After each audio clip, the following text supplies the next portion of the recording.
There are a few ways to request reviews in Jobber, whether you have the paid version or the free version. Today I'm going to show you exactly how to do it. Let's get into it.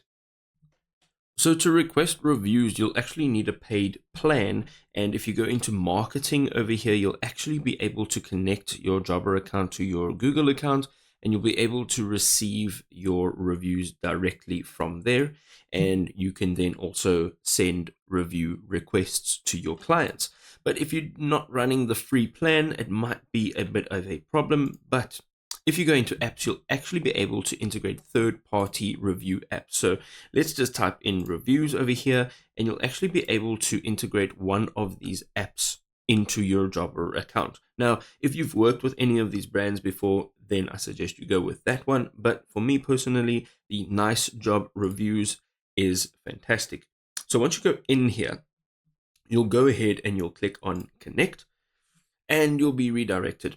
You'll now need to just give permissions and access so that Nice Job Reviews can connect to your Jobber account. You'll now also just have to log in to your Nice Job account. We're now in the dashboard of Nice Job, and you can see Jobber is now added.